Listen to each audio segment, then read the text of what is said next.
계시록 13장 16절, 17절, 18절.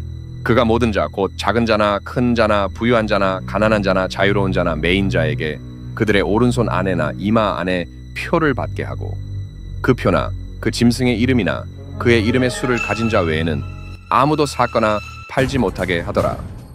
여기에 지혜가 있으니 지각이 있는 자는 그 짐승의 수를 세어 볼지니라. 그것은 어떤 사람의 수요? 그의 수는 666이니라.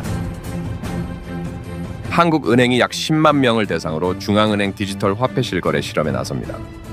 4월 초부터 6월 말까지 진행되는 이 실험은 KB국민, 신한하나 등 7개의 은행이 참가합니다. 참가자들은 자신의 은행 예금을 디지털 화폐인 예금 토큰으로 바꾼 다음 편의점과 카페마트, 온라인 등에서 결제할 때 쓸 수 있습니다. 먼저 한국은행이 기관용 디지털 통화를 발행하면 금융기관이 예금 토큰을 발행해 금융 소비자가 사용하는 식입니다. 결제는 은행 앱을 통해 QR 결제 방식으로 이루어집니다. 한 사람당 보유할 수 있는 예금 토큰 한도는 100만 원, 총 결제 한도는 500만 원으로 정해졌습니다. 한국은행은 실험 참가자를 모집하기 위해 이달 말 공고를 낼 계획입니다.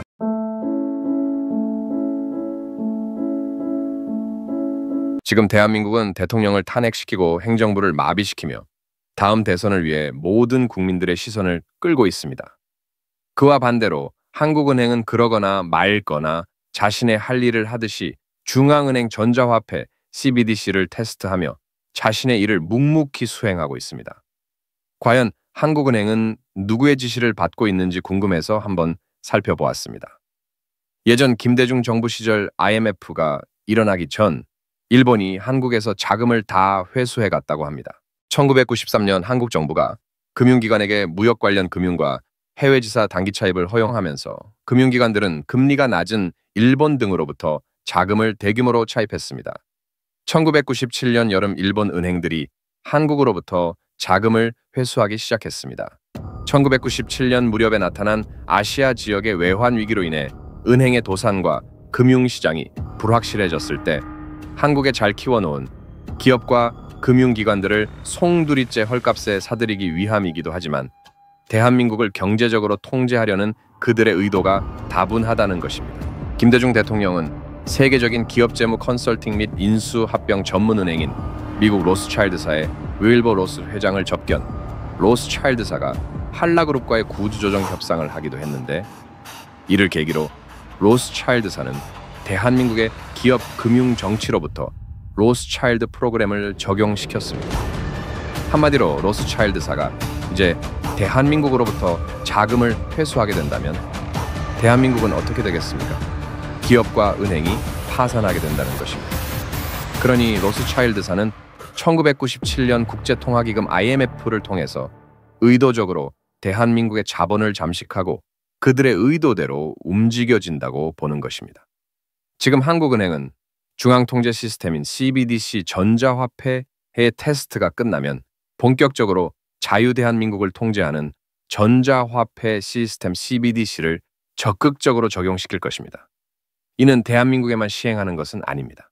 중국, 러시아, 스페인, 스웨덴, 우크라이나, 튀르키예, 카자흐스탄, 일본, 싱가포르, 태국, 바하마, 우루과이, 캄보디아 등 그리고 동카리브 통화연합 9개국과 8개 섬 그리고 홍콩은 블록체인 기반의 토큰화된 자산과 CBDC의 결합 등 연구를 진행해서 시행하고 있습니다.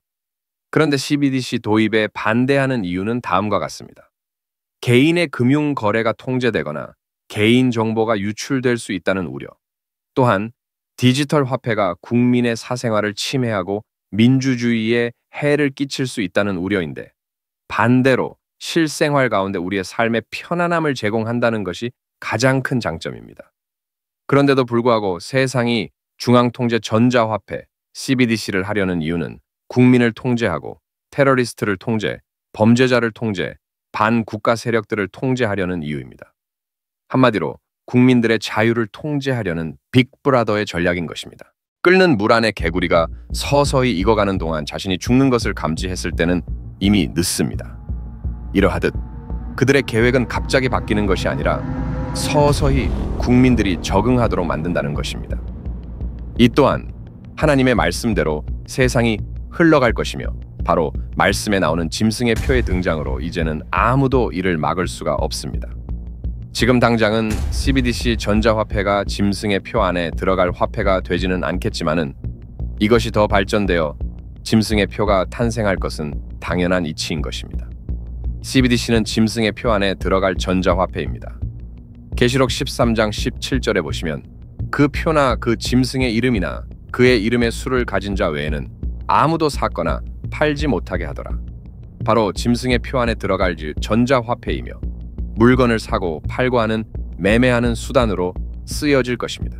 마지막으로 앞으로 짐승의 표 안에 들어갈 CBDC 전자화폐를 우리 성도들이 잘 알아야 하는 이유는 이것들이 발전하고 업그레이드 되는 과정을 지켜볼 때에 이제 그것들이 사람의 몸 안에 들어갈 정도의 기술이 발달한 것을 지켜보며 혈관을 통해서 뇌 속에 장치를 집어넣는 기술을 개발 중인 기업도 있고요. 이미 경쟁은 시작됐다고 할 수 있습니다. 짐승의 표는 일론 머스크를 비롯한 각 기업들이 개발 중에 있습니다. 이제 짐승의 표에 들어갈 전자화폐인 CBDC 또한 각 나라별로 테스트 중에 있습니다. 많은 사람들이 성경의 계시록은 음모론 또는 소설이라 생각하지만 현실은 계시록 속의 말씀대로 이루어져 가고 있는 것을 우리는 두 눈으로 목격하고 있는 것이 지금의 현실인 것입니다. 이제 성도들이 공중에서 예수님을 만날 날이 멀지 않았다는 것을 하나님의 말씀과 세상의 발전사를 비교해보며 우리는 그때를 유추할 수가 있는 것입니다. 지금은 말세지 말의 마지막 때의 세상에 우리가 살고 있습니다. 세상은 4차 산업이니 AI, 인공지능이니 로봇 등 완전 자동화 시스템으로 사람이 편안하게 될 것이라는 유토피아를 꿈꾸지만 성경 말씀에서는 완전 반대로 설명을 하고 있습니다. 마지막 시대를 잘 표현한 말씀 중에 계시록 6장 2절에서 9절의 말씀을 보시면 흰 말, 붉은 말, 검은 말, 창백한 말이 나오는데 이들은 모두 사람들에게 전쟁과 굶주림과 사망들로 절망적인 마지막 때를 말씀하고 계십니다. 여기에 또한 짐승의 표를 받으면 자유의지를 잃어버리고 통제된 시스템 속에 살다가 결국 지옥으로 가게 되는 것입니다. 이런 세상이 앞으로 열릴 것인데 여기에 어디에 사람을 위한 유토피아가 있겠습니까? 결국 그들의 뜻대로 이 모든 것을 실행하는 것처럼 보이지만 실은 하나님의 말씀대로 이루어져 나가고 있음을 우리는 말씀을 통하여 잘 알 수가 있습니다. 대한민국을 비롯한 많은 국가들이 CBDC를 테스트하고 있습니다. 이제 곧 머지않아 빅브라더의 전자화폐, CBDC 기술들이 상용화될 날이 멀지 않음을 우리는 알 수가 있습니다. 그들은 이제 곧 새로운 세상을 맞이하기를 준비하고 있는 것입니다. 물병자리 시대가 도래하면서 물질과 정신 문화가 변혁을 겪을 것이라고 그들은 말합니다. 예지자와 미래학자들은 머지않아 물고기자리 시대가 막을 내리고 물병자리 시대가 열린다는 소식을 전하고 있습니다.